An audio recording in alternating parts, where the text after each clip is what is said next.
Hello everyone, this is another update on HRPG. Today I will talk about everything that happened over the last month, which has been quite eventful for this game, and once again with missed deadlines. But fortunately, this time, it's not entirely my fault. In general, the thing is that, as I mentioned in the previous video, the original release of the game was planned for July 8th, but it was delayed due to my fault. Next, when the game was ready, all the translations were complete, and I was prepared to upload everything.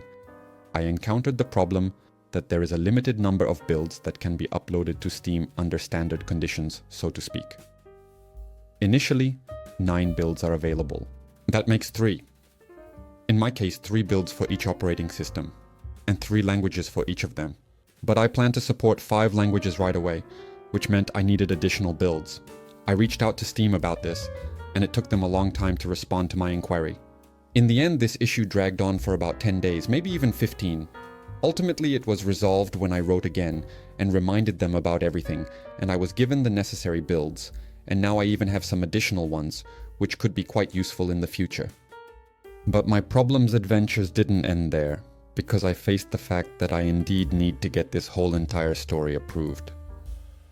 So, basically, there were no issues with testing the builds themselves. That happened quite quickly, but there were some problems with the page itself. The thing is, closer to the release, I suddenly noticed that I hadn't checked the box for the game, indicating that it is an alpha release. Well, accordingly, launching this game as a full release is not such a great idea, because to some extent, it's essentially a deception. Yes, the kiddies are playing, in general. Yes, I checked the alpha release box, answered the questions, and received multiple rejections regarding this, meaning there was even a complaint that the game uses AI-generated content, some assets, and all that, even though that's actually not true. Everything was done by hand.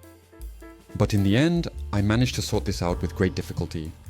And just recently, the game was finally tested, and it is set to be released on September 15th. It's quite funny that by the time of the release, I had almost prepared the next build, in which, in my opinion, there are quite important adjustments that, let's say, enhance the quality of life, and all that.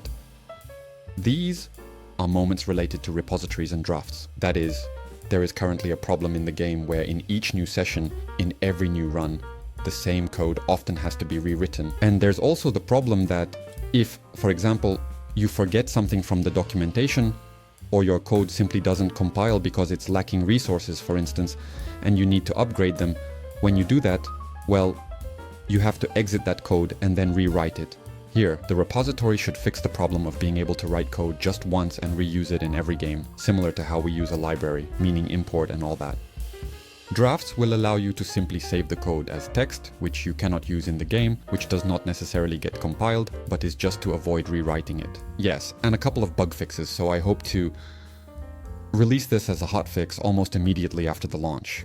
Yes, continuing the topic of the release, I signed up for a rather interesting event, a sort of warm-up for my game. This event is called UNICON, which will take place in Minsk from September 13th to September 15th. I only signed up for 1 day because my social batteries are not enough to spend 3 days there.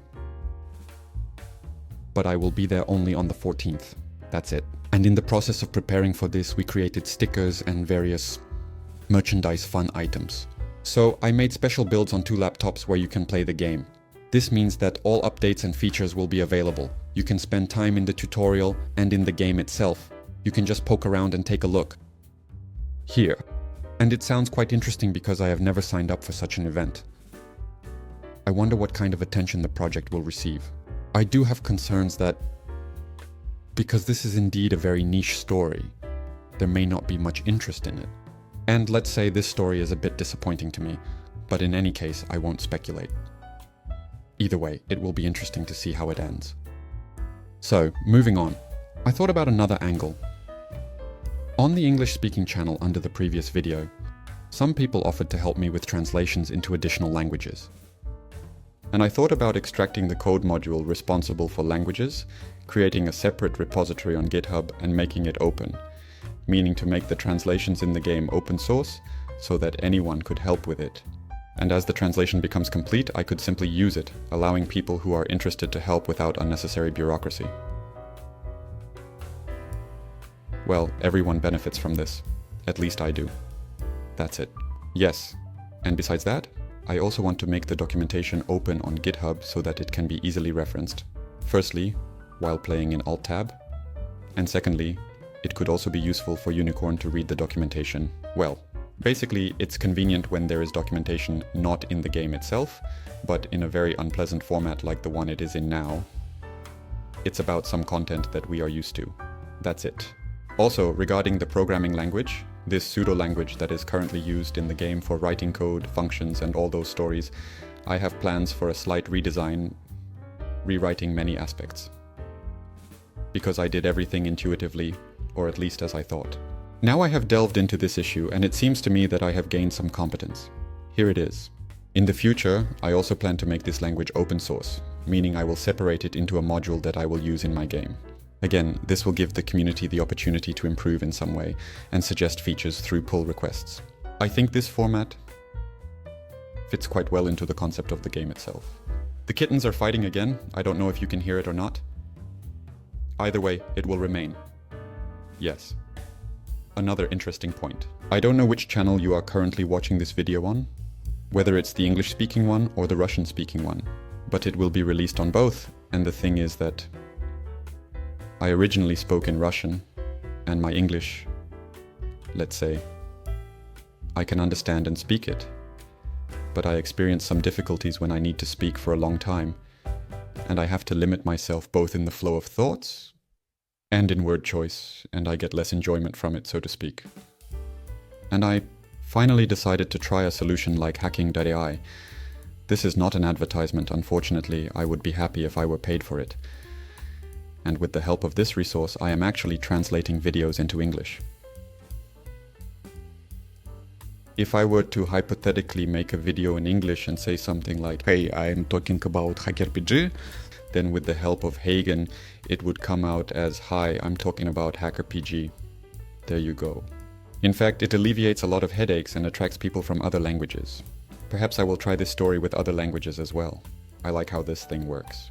If someone is interested in localizing their content, then go ahead and use it. It's a really cool thing. I think it's the best that's currently available on the market. And to conclude my story, I would like to thank everyone who is interested in this project, because at the moment, the number of wishlisters has already exceeded 630. That's really cool. That is, I am starting to have hope that by the 15th I will be able to gather 1,000. Although this is of course unlikely, I will keep hoping. And in any case, thank you for your interest and support. Let's stay in touch. Thank you all. See you soon.